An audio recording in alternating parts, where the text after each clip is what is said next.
ఇప్పుడు మనకు ఏదైనా ఫైల్ వచ్చినప్పుడు, డేటా సెట్ చూసినప్పుడు డూప్లికేట్స్ ఉన్నాయా లేదా మనం చెక్ చేస్తాం.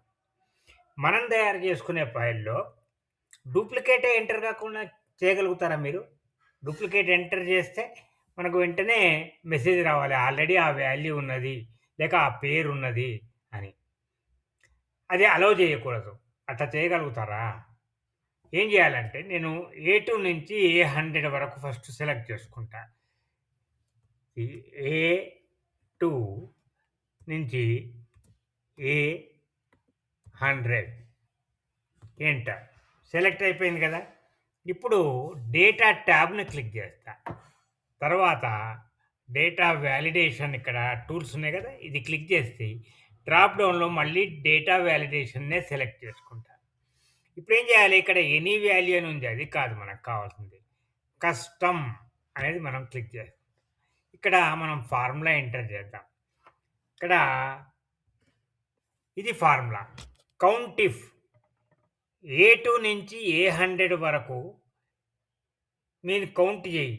ఏ2 ఒకవేళ less than or equal to 1 ఉండాలి. అంటే ఏ2లో ఏ వాల్యూ ఎంటర్ చేస్తారో ఒక్కటేసారి రావాలి. అంతేగాని ఒక్కటి కంటే ఎక్కువ ఉండకూడదు అనేది ఆ ఫార్ములా మీనింగ్. ఇప్పుడు నేనిక్కడ ఓకే క్లిక్ చేస్తా. అయిపోయింది. ఇప్పుడు ఇక్కడ నేను పేరు బాలా ఎంటర్ చేస్తా. నా పేరే బాలా ఎంటర్ చేస్తా. ఓకే. మళ్ళీ బాలా ఎంటర్ చేస్తా చూడండి. బాలా. చూసిర్రా? మెసేజ్ వచ్చింది. This value doesn't match the data validation restrictions defined for this cell. Retry. అది అలో చేయదు మనను. కావాలంటే మనం మనకు కావాల్సిన కస్టమ్ మెసేజ్ ఇచ్చుకోవచ్చు అక్కడ. నేను అది ఎట్లా చేయాలో నేను మీకు చూపెడతా నెక్స్ట్ వీడియోలో. తర్వాత స్టాప్ మెసేజ్ కూడా నేను మీకు ఎట్లా కాన్ఫిగర్ చేయాలో నేను చూపెడతా. ఇప్పుడు దీన్ని రీట్రై చేయాలి అంతే. వేరే మార్గం లేదు. నేను వేరే ఏదో పేరు పెడతా. రామ. చూసిర్రా? అలో చేసింది. మళ్ళీ ఇక్కడ రామ అని నేను చేస్తా అనుకుందాం.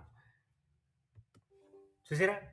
డూప్లికేట్ అలౌ చేయదు. ఈ రకంగా మనం సెలెక్ట్ చేసుకున్న రేంజ్‌లో డూప్లికేట్ వాల్యూస్ రాకుండా మనము కాన్ఫిగర్ చేయొచ్చు, ఫార్మాట్ చేయొచ్చు. ఈ ట్రిక్ మీకు